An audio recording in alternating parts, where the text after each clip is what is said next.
Welcome back to the Dave Gold Evolve podcast, where industry leaders in the spiritual dating and business world help you truly evolve your life. Now welcome to your host, Dave Gold.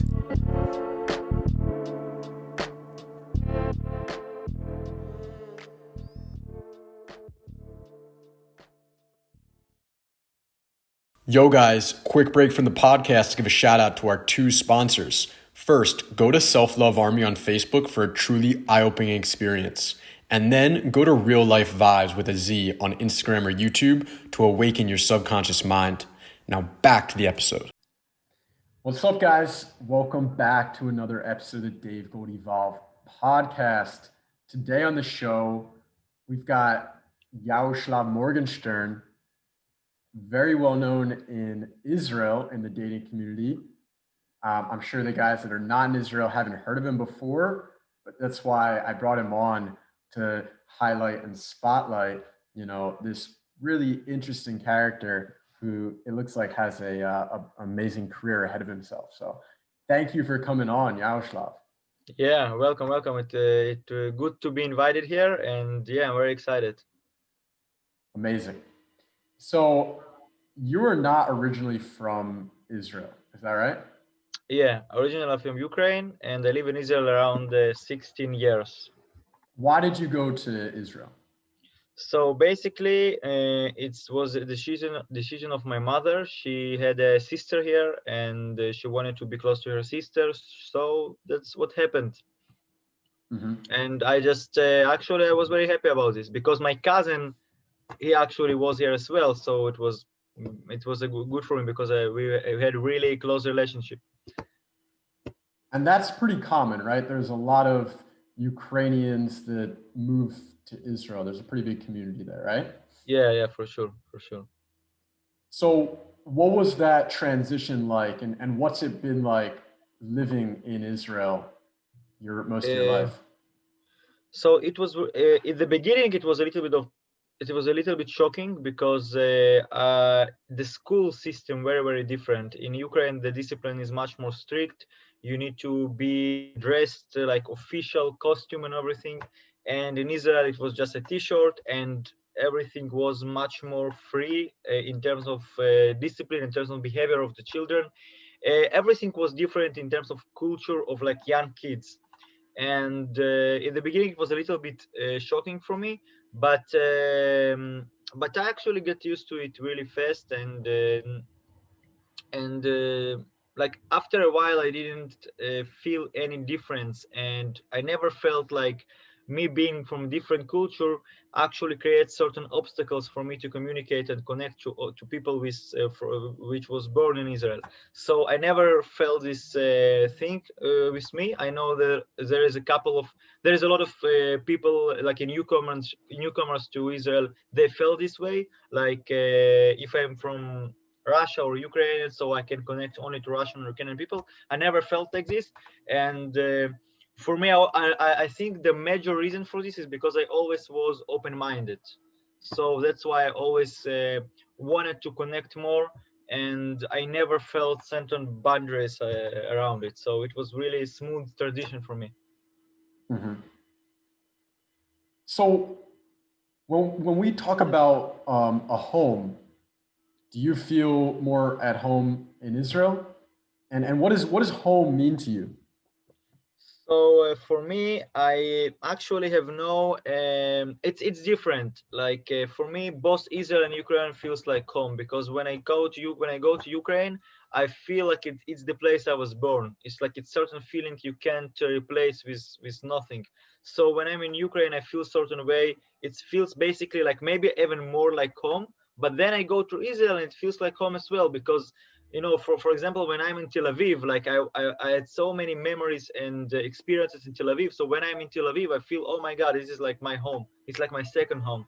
So for me, it feels like home. I think I'm the person who can really connect to the sentence, home is where your heart is. So for me, my heart is in Ukraine and in Israel. So it both feels like home. Cool. So I've got a similar story, right? I was born in the United States, but then I came to Israel and I lived there for 6 years. And then we met there in Tel Aviv this past summer during the pandemic. And I definitely feel the same way, that at times my heart is in Tel Aviv. It's a really cool, open-minded city. In non-pandemic times, there's great social life, lots of parties, and you've really gotten to max out Tel Aviv and what it has to offer. So you were saying that the culture is a little bit different in Ukraine compared to Israel. And you happen to be this well-known dating coach. So what is the dating culture like in Israel, and how did it, how does it compare to Ukraine, if you're aware of that? Okay, so when I was in Ukraine, I had no dating life. I was a little kid and I actually started my dating life really, really late. One of the reasons I discovered pickup and I became a pickup coach, dating coach, it's because I didn't have a successful dating life before. So for me, like when I was in Ukraine, when I lived in Ukraine, I really didn't experience that. But then after I actually already was in Israel, I started to hear that like my Israeli friends go to Ukraine and they say, oh my God, there is like amazing dating life in Ukraine. Like girls really open-minded, they're really cute, they're really nice to you, they treat you well and everything like this. And I'm like, oh my God, I never experienced that. Like, I feel like I missed something, but actually for me there is no problem, because if I want, I always can go to Ukraine and experience that. But after I discovered all this like dating community, dating world, for me I had a good success with dating life in Israel as well. So I can describe it like in Israel it might be hard at the beginning, especially if you have problems with confidence, with communication, with being able to express yourself. So if you're like a shy, introverted guy, maybe yes, in the beginning it's gonna be hard for you, and it's going to be much easier for you in Ukraine, much easier. But when you actually discover let's say it's like the formula of a dating life in Israel, of social life in Israel, it become really fun. And it's actually, for me, maybe because of the weather, maybe because of the people, it's actually even more fun than in Ukraine, because it's different because the weather, like in Tel Aviv, it's like all those cool apartments with the big balconies when you have a view to the sea and the beach, everything like this. It's not something it's not something you have in Ukraine. In Ukraine it's different. So for me it's really fun in Israel. But yes, in the beginning, especially if you're an introverted shy guy, it's gonna be much easier for you in Ukraine, for sure. All right. So I also didn't have a lot of success in my dating life growing up, and then moved to Israel. And it was like, whoa, the guys are really aggressive. Okay. The women are more assertive, a little bit more dominant, more masculine as well. And trying to have success in Tel Aviv when it came to getting dates and escalation and things like that proved to be pretty frustrating at times. So you talked about the formula of success, okay, for a guy to go from being shy and introverted to being, really good in his communication and having a better dating life. What's that look like in general terms? Okay, so there is like two directions of this. Once, it's getting like more one-on-one dates and actually be able to just have some communication with girls. And the second direction is actually being social and creating a social circle for yourself. So it's two different directions. So when in terms of creating a social circle for yourself, I think if I just want to summarize it with one sentence, it's just you need to be a giver in Israel. You need to know how to give, because it's really hot country, like with hot people. And when you actually show and when I actually started to gain some success, I started to notice that people who want to get close to me, there is like two ways of people. First, they try to take from you, but the one who actually was able to get close to me is the people who wanted to give to me. So, and that's why I did from the beginning. I always was the giver. When I came to Tel Aviv and I started to meet successful people, I always wanted, the first question came up to my mind: what can I give to this person? So there is a people who will say, oh, so but you it's bad because you kind of you will be a pleaser. But no, I think it's actually very really manly and great thing to do, to be kind of pleaser in the beginning, because it actually says to another person, like, I have so like much of myself, I have no problem to give to you. So I think when you are a giver, when you start to think what can I give to people, you will build a successful good social circle in Tel Aviv, in Israel. And because of the country, because of like this country was created because of the people started to communicate together. This country was built from people who just wanted to help each other to build something big. So this is the mentality here. People are much more open to you. Okay, much not the girls, but the people in general in social setups, they're much more open to you. They will always want to like to help you and to communicate with you, and that's why they love this approach. When you actually want to give them, when you want to help them, and then you create, then it's like a snowball. You're just creating more connections. Okay, so this is when we're talking about build a social circle. But when we talk about like one-on-one dating success with girls, is actually you just need to kind of understand the behavior they react to, and they really reacts to dominant behavior, the behavior like masculine behavior, and that's something you will wanna more of you will wanna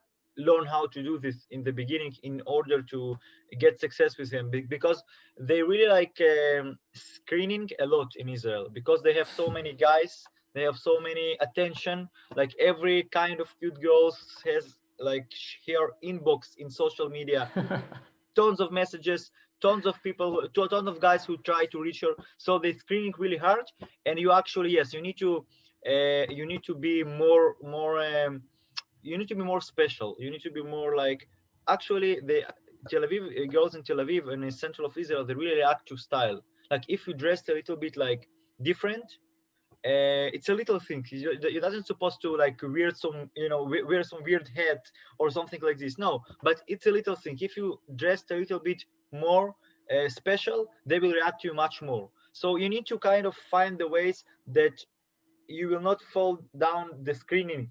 You will not like they will not think, oh, he's just one like he's just one another guy. He just one another guy that try to grab my attention. So that's the secret. You need to be a little bit special for them. For me, it was easy actually, because when I started to think, how can I be more special? How can I get my friends? I actually got deep into style. So I just wanted to be dressed a little bit differently. So my style actually helped me a lot when it comes to first impression I made on girls. Cool. Let's break it down one at a time. So yeah.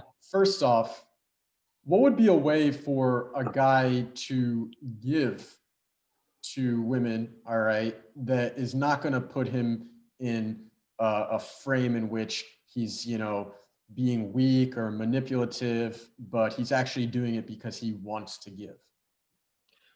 Yeah. So first of all, it's always that's the first thing I tell guys who come to train with me. I tell them, you need to be absolutely 100% honest with your true agenda. Okay, so you can actually go to a girl and say, hey, I just want to flirt with you a little bit. Okay, there is no room for apologeticness in Israel. Okay, when it comes to talking to girls. So you just need to be absolutely like straightforward with your true with your true intention, because that's how they will react to you much more. Like they will appreciate you more. Okay, they will appreciate you more, because there is a lot of guys in Israel who has some issues with their self-confidence, and then they try to kind of they're afraid. For example, if the girl is extremely cute, they will afraid to tell her this. They will say, oh, but everybody will tell her this, so I will not tell her this. But actually, when you do it with confidence, she will react, because not a lot of guys can do it with confidence in Israel. I know in the beginning it seems like, oh, there's a lot of high confidence guys. Yes, but those high confident guys most likely already know this girl.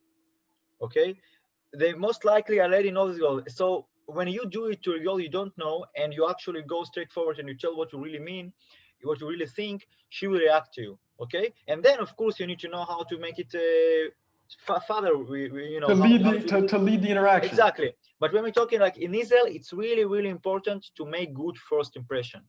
To make a good, manly, dominant first impression. If you don't do that, To give would be to give an honest, direct, straightforward compliment or whatever you're thinking on your mind. So not hiding. The girl will look at it as giving. What about being more masculine or being more dominant but not domineering? How would a guy do that when he's trying to lead the interaction?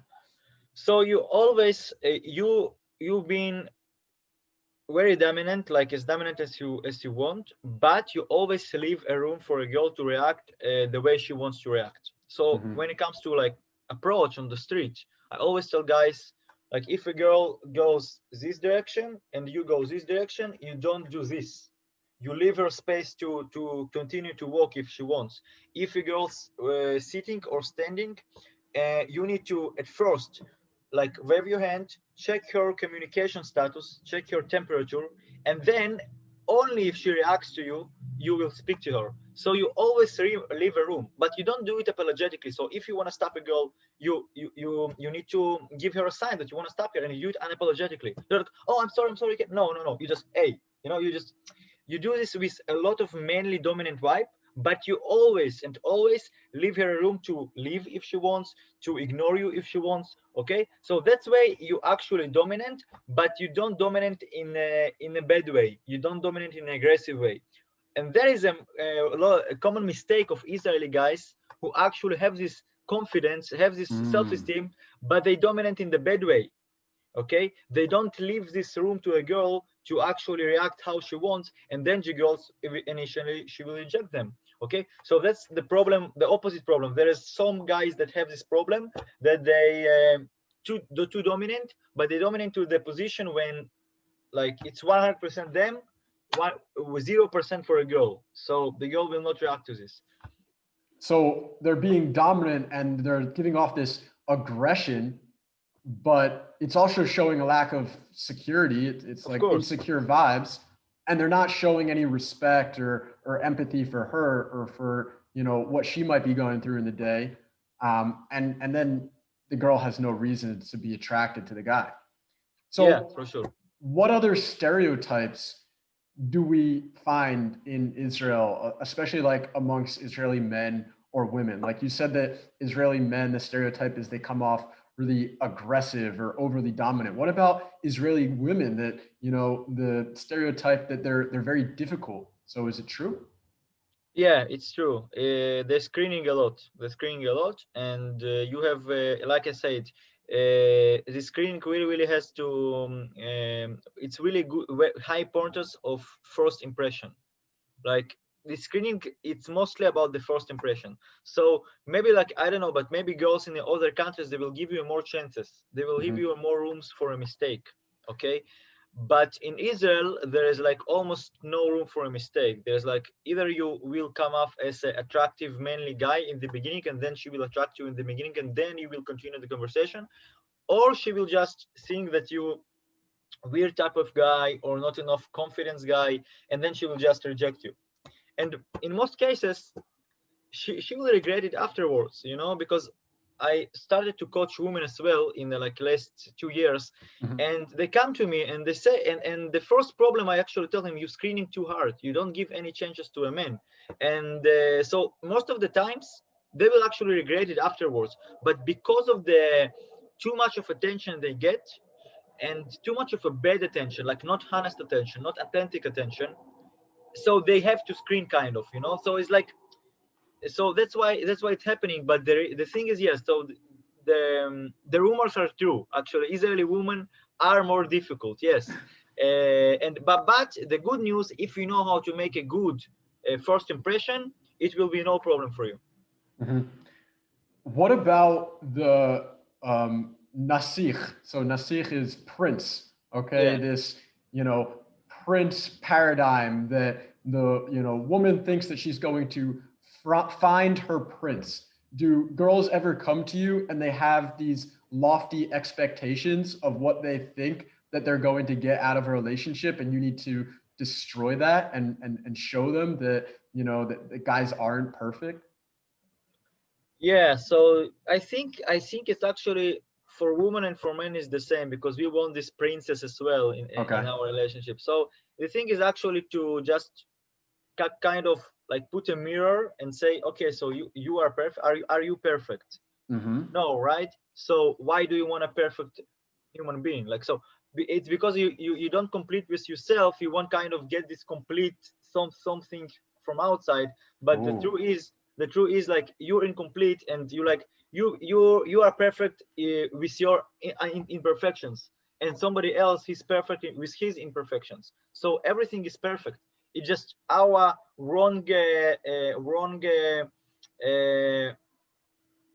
of thinking makes things imperfect, but everything is perfect. So you don't need to find somebody like who's perfect. You just need to complete with yourself, with your imperfections, and then you will find somebody who actually really vibes good with you, have a good chemistry with you. You will have attraction to, and then you will build a strong, healthy relationships. And I think actually it's the same for guys and girls, because we guys have the same problem. Like we want this princess, this perfect girl for us. So yeah. That was a great point, because, you know, a lot of times it's just a mirror. You're seeking something outside that will fulfill you, that will make you whole. And in reality, until you become whole, you're never going to find it.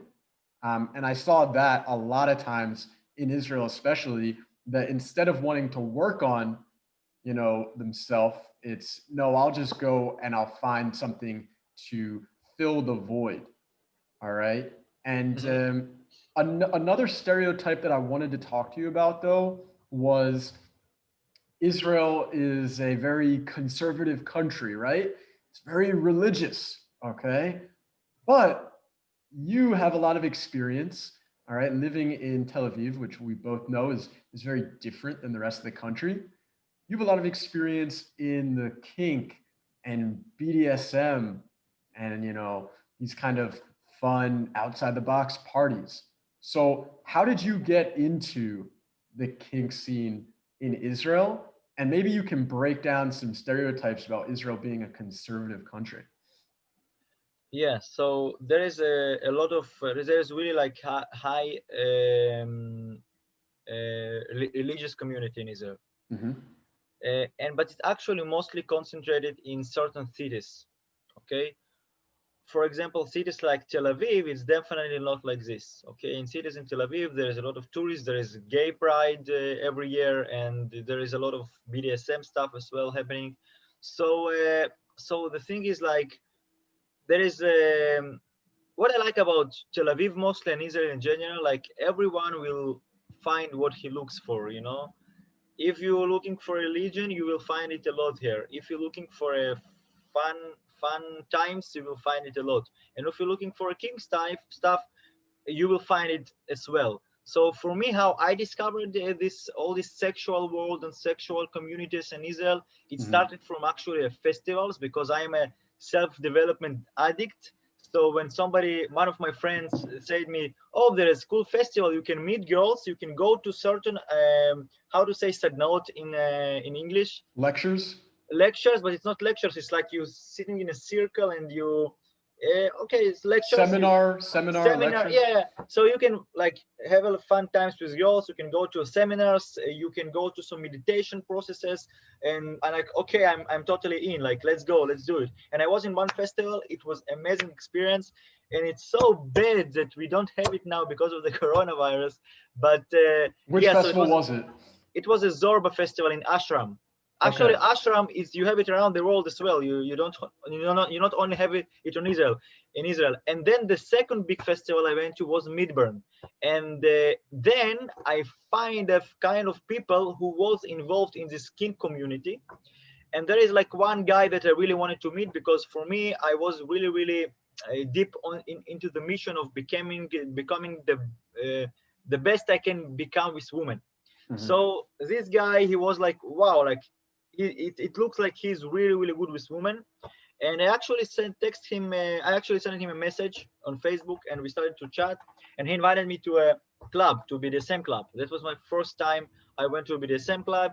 I went there, and for me, as a like in a past really really introverted guy, but in today I actually always looked in a new form for a new forms to express myself, to you know to be in a certain of intention, to be as much expressive as I can. For me to discovering this BDSM club was amazing because it is a show, you know. I even today I'm not a hardcore BDSM guy. I actually like a lot like the regular sex. We saw all this BDSM stuff around. I never had a BDSM relationship, like I never had some submissive relationship or something like this. But for me, it was more for a show. Everyone dressed with a leather jackets, and girls actually with the stickers and strings and high boots, and I was like in a porn movie, you know. It was amazing for me. So for me to discover a world like this, and when it's first time I actually know, because I was like first years of my self-development in a dating world, I actually knew only the world of cold approach pickup. So in cold approach pickup, you actually can gain some really, really bad limiting beliefs. Okay. And Like what? actually, Drop some limiting beliefs from the so like pickup you need world. to convince girl to have sex. You need to kind of Manipulate. build it step by step, because girls afraid of having sex, or girls afraid of word sex. So Yeah, like you can't be open about your intentions. yeah. So for me, discover in this club that the girl actually more horny than guys, and actually like some girl grabbed me and kissed me and all this kind of stuff. It was like I was really like I was getting this culture shock, you know. I was getting this Yeah. thing like it's really really a one-time experience, when from one night your limiting belief, something in your head actually can change forever, you know. It was really like a brainstorming experience for me. So of course I went to this club many more times, and because I was having such a good time there, and I was a really good guy with good vibes, with good intentions, I was able to build a good social circle in this club, and then I started to perform in this club as well. And so that's how I discovered this world for me. And yeah, so and actually when you discover one place, you discover another place, and then you understand they have like this kind of community in Jerusalem as well, and in Haifa as well, in other cities. And it's actually a really really cool world of cool people, open-minded people. Of course everything has its pros and cons, and but if you're a positive person, you will attract only the positive, and you will deflect all the negative. So for me it was a really really fun time.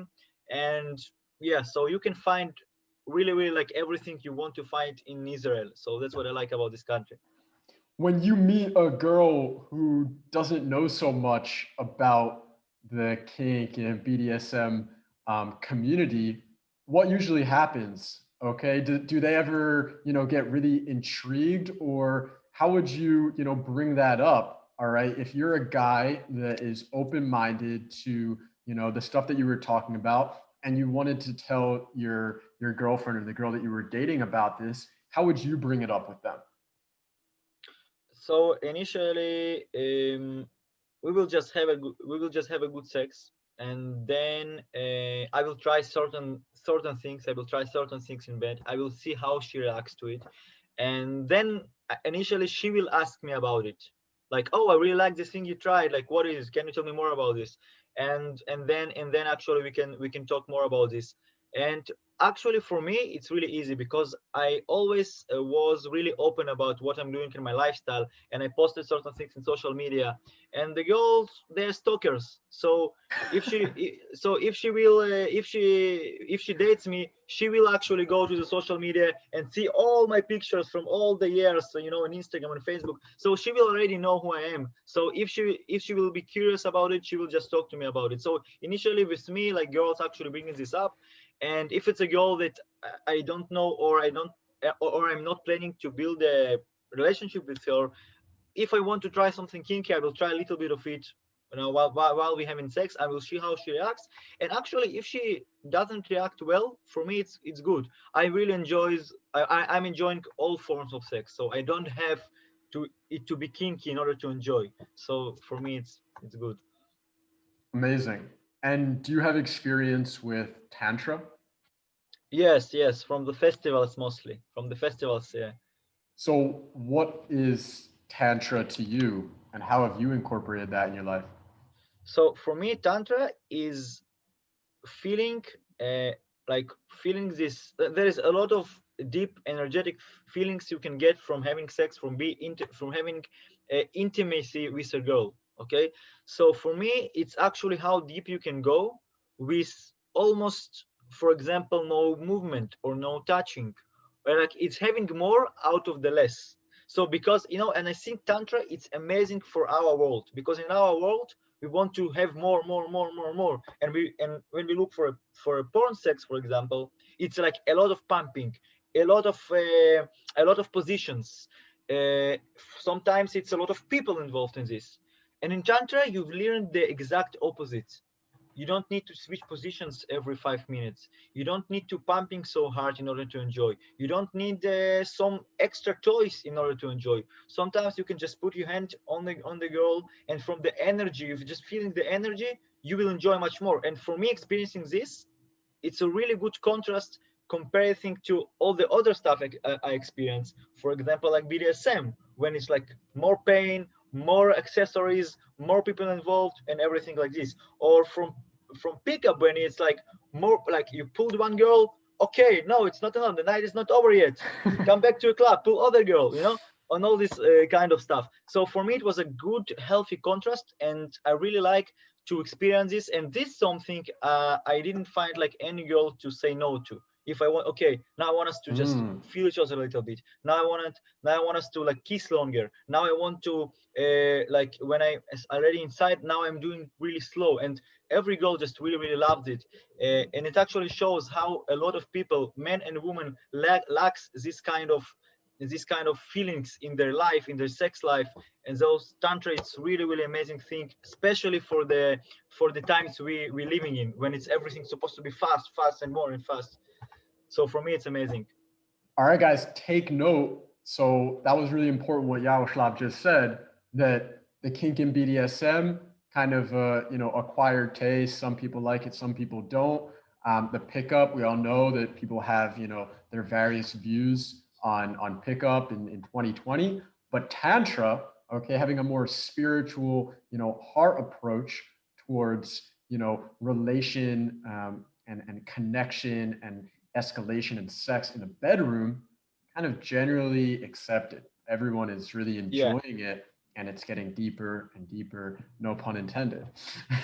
Yeah, for sure. And because and there's one other thing about it, is Tantra, it's about respect, because you need to, for in Tantra, you really like into this asking. If you want to kiss, you can ask a girl, you want to do this, and the girl can ask you. And for a lot of people, and for me as well, I actually remember in one seminar, I started to like disagreement with one of the teachers, because he said you need to ask, and like, no, but it's a turning off. I can, like, what if I will ask a girl about something, and then she will ask me like, what is this? It's sex or it's a political debate? Like, what is this?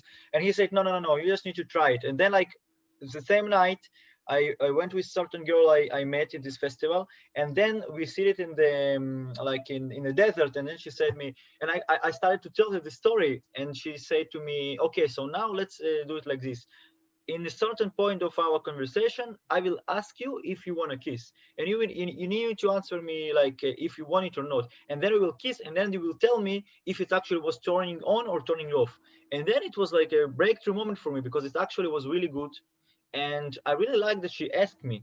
And it's, what the most amazing thing about this, it What? turns the pressure off both of you.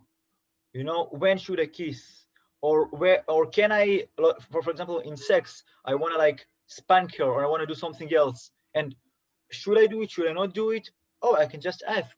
And there is like a lot of, so that's why I think Tantra is so acceptable to like everybody, because it's about respect. It's about respecting the limits, boundaries, and then you have a safe space to actually expand the boundaries as well. So when you started to respect the boundaries, you can expand them, okay, because you feel safe.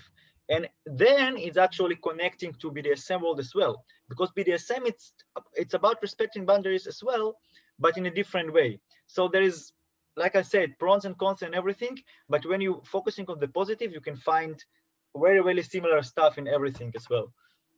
Well, we just really went against the grain because I think in some circles they will promote, guys doing things without seeking approval of women. And you're basically saying that, wait, if you come to an agreement and you're more open with the communication, which you've been saying since the beginning of the interview, that the girl is going to many times reciprocate, and it's going to open it up to new heights, to new experiences where you could possibly lead it to a kink or BDSM relationship, for example. Now, what's it been like in 2020 with the pandemic? All right. How has that been for you? Because I know Israel was pretty badly hit, the second wave. I actually left around that time. And yeah, how's it been in terms of meeting women and helping guys to meet women this year?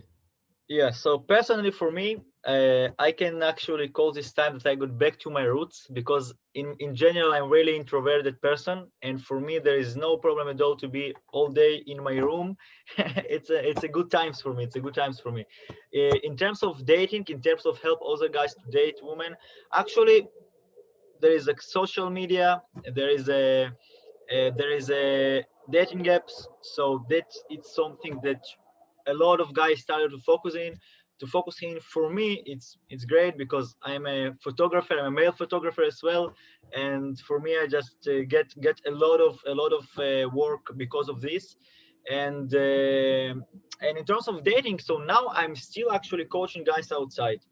We're wearing these stupid masks and we go with two girls, and then when we approach girls, we actually like putting the mask down, like in order to her to see our smile, because it's really important. And then we just continue to talk. So it's nothing. And actually, there's a really good interesting thing I actually noticed. A lot of hot girls, they don't have the nightlife now. So in nightlife, they used to receive a lot of validation.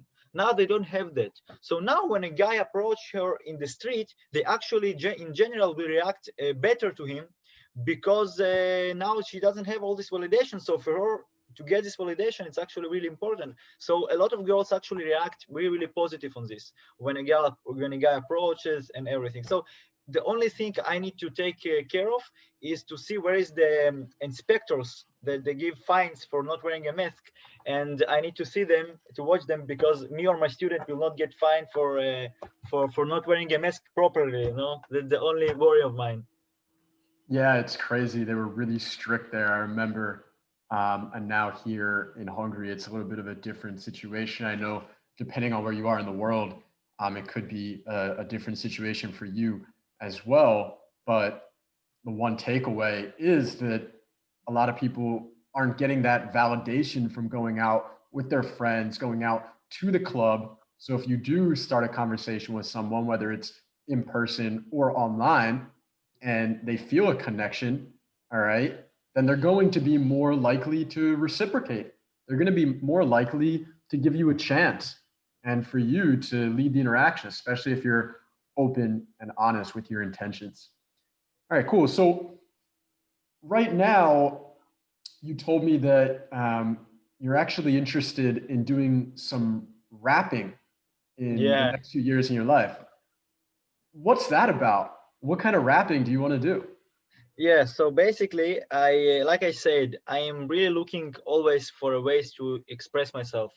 And I always I always got interested in music, in rapping. It's something really interesting me. But you know what? I always thought to myself, okay, like I have no good like musical hearing, like nothing.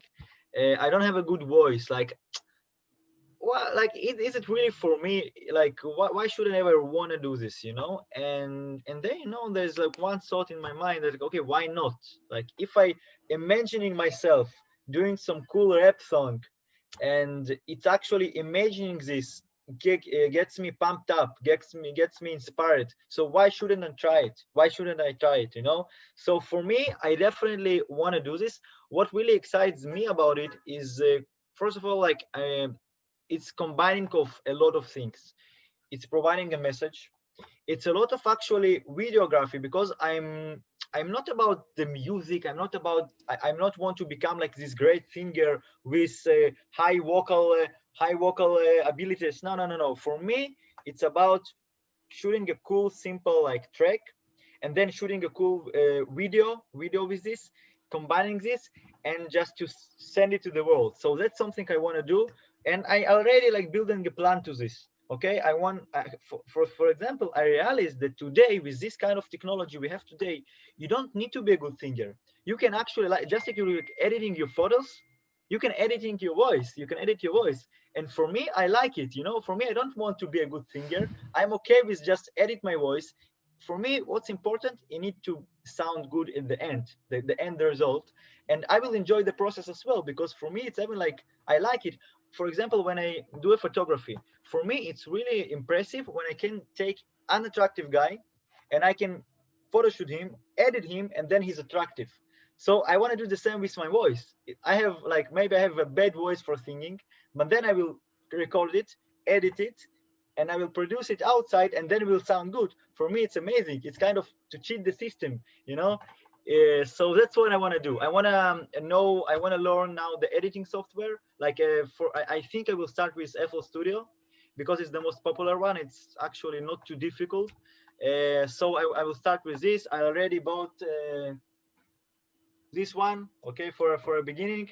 I need to add a little filter here, and this really simple one, just connect it to your laptop, to your iPhone, and for the beginning it will be good enough for me. And then I will just practice. I will just practice, and eventually, when I will be satisfied with what I'm hearing, with what I'm hearing in the end result, I want to just record some track, shoot some cool video, and just see what happens. That's it. Do you have any rap that off the top of your head, or if I put you on the spot, would you be able to drop a beat right now? So right now, no, because I don't really know some songs or something, because I'm really interested to create songs. But like I said, who's inspired you in the music industry? Let's put it that way. Okay, so I think from the English, from the American music stars, of course it's Eminem. Mm-hmm. And to be honest, like, except of Eminem, Eminem and 50 Cent, I like his voice. He's really like, I like this. But from Russian rap industry guys, I have a couple of names as well. Drop them. Some guys on here will be from Russia or Ukraine. Yeah, so first of all, it's Oxymiron. I really like how he's rapping. And the second one, not because of exactly like his songs, but the way he actually made his career, it's Morgenstern. So he actually has my last name. It's yeah. So, but this guy, it's really amazing. Like, for a year and a half, from being pretty much nobody, he actually now like most paid music artist in Russia. And there is like some Israeli stars that actually do a TikTok videos with his songs. It's pretty amazing. And he doesn't know how to sing. He doesn't know how to rap as well. He has this good cooperation with his mix manager. I don't know how to say it, like music creator, music producer, and he actually edited his voice, and in the end it sounds really, really cool. So that's kind of something I want to do, with adding a little bit of good, positive message in my songs. So that's something I wanna do. Yaric, I think you're onto something here. I think your music career has to start on TikTok, okay, with some 15, 30-second raps. Maybe feel-good vibes. You could rap in English, Hebrew, or Russian. You're multi-talented, and we would love to see that out of you. All right, final question that I ask most of the guys that come on the podcast. How do you want your business life and also your dating life to evolve over the next 12 months? Okay, so in terms of my business life, I really want to just continue to do what I do, and I have a few ideas. For example, I want to launch some digital products and see how it goes. I want to get into paid marketing. It's something I want to do for a lot of time, and I always like postpone it. And now, like in this 12 months period, I definitely want to launch some campaigns to see what's profit I'm able to get with it. There is a new business direction I want to try myself in. It's actually shooting media content for business owners. So not only for guys who want to success with girls, but for media owners, shooting photos for them, shooting videos for them, maybe write posts for them. So that's something I would like to see myself evolving in this direction too. When it comes to my dating life, so now I have a goal when we actually trying things out. And if it works with her, I want to just continue to my journey with her. And if it's not, I will be, single and just having as much fun as I can. Yeah, in Israel, in Tel Aviv, there is a lot of opportunities, a lot of possibilities for this. So everything is open in this direction. So, but I really want to see what happens with this girl I'm now, because it's interesting, deep, emotional, interesting stuff. We experience it with this girl. Yeah. Amazing. I can't wait to hear how it all goes for you. And as you said, the world is your oyster. Everything is opening up, and you're young, and you've got possibly a rap career, got your dating career right now. And it's going to be really super awesome to see what happens with my man Yaric. So thank you so much for coming on the podcast. How do they find you, by the way? Where's the best place? So the best place is actually I'm the most active now on my personal profile on Facebook, Yaroslav Morgenshtern, and you can find me on Instagram as well, Yaric, this long line, and then me, Yaric, long line me. You can find me there. That's pretty much it for now. All right, beautiful. You guys know the deal. If you liked this podcast, drop a like, comment, share it with a friend. All right, tell people about Yaric.